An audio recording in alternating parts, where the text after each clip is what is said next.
मोर्चाला जी आहे ते अवघ्या काही वेळामध्ये सुरुवात होणार आहे। अकोल्यामध्ये संतोष देशमुखांच्या हत्येनंतर राज्यभर मोर्चे निघत आहेत। विदर्भात देखील मोर्चे निघायला आता सुरुवात झालेली आहे।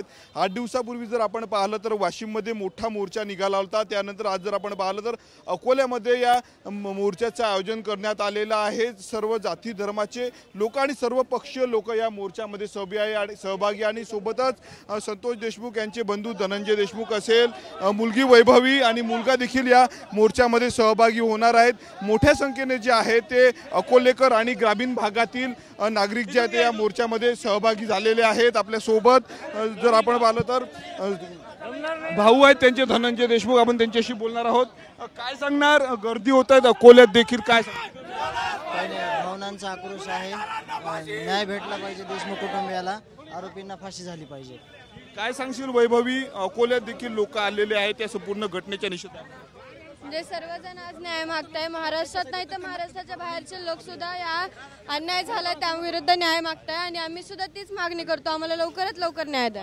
नक्कीच लवकरात लवकर न्याय मिळाला पाहिजे, त्यासाठी सर्व लोक रस्त्यावर उतरलेत असं सांगितलेलं आहे वैभवीनी। मोठ्या प्रमाणावर जे ते मोर्चे सध्या या संपूर्ण घटनेच्या निषेधार्थ निघताना आपल्याला पाहायला मिळतात। काल संभाजीनगरमध्ये मोठा मोर्चा झालेला होता। दुसरीकडे धनंजय देशमुख आजारी आहे तरी देखील ते या संपूर्ण मोर्चाला सहभागी होत आहेत। अकोल्यातल्या अशोक वाटिका या ठिकाणी जर आपण पाहिलं तर सर्व महापुरुषांच्या फोटोचं पुतळ्याचं पूजन हारार्पण जे आहे ते धनंजय देशमुख आणि त्यांच्या परिवाराने केलेलं आहे। त्यानंतर आता या मोर्चाला सुरुवात झालेली आहे। अशोक वाटिकापासून ते जिल्हाधिकारी कार्यालयापर्यंत हा संपूर्ण मोर्चा काढला जाणार आहे।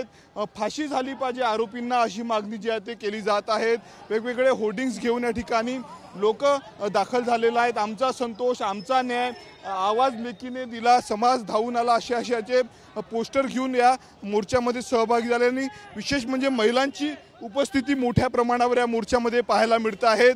काळ्या साड्या परिधान करून ज्या त्या महिला या मोर्चामध्ये सहभागी झालेले संपूर्ण बघू शकतो आपण। अकोल्याच्या ग्रामीण भागातून आलेले संपूर्ण मोर्चेकरी लोक आहेत। न्याय द्यावा, न्यायाची मागणी करू या ठिकाणी आलेले आहेत। आपण दृश्यांमध्ये बघू शकतो मोठी गर्दी या मोर्चाला झालेली आहे आणि काही वेळातच हा मोर्चा निघणार आहेत। आपण होर्डिंग बघू शकतो, सरकार हा असंतोष पहा, न्याय द्या अशा आशयाचे होर्डिंग्स आहेत। न्याय मागतो अशा विविध आशयाचे होर्डिंग्स घेऊन जे आहेत ते अकोलेकर आज या ठिकाणी रस्त्यावर उतरलेले आहेत। आपण बघू शकतो अवघ्या काही मिनिटांमध्ये या मोर्चाला सुरुवात होणार आहे आणि जिल्हाधिकारी कार्यालयावर हा मोर्चा जाणार आहे।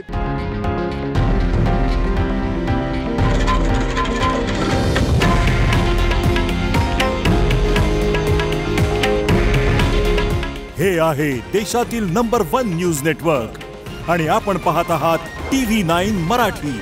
काळजी तुमची, हित महाराष्ट्राचं।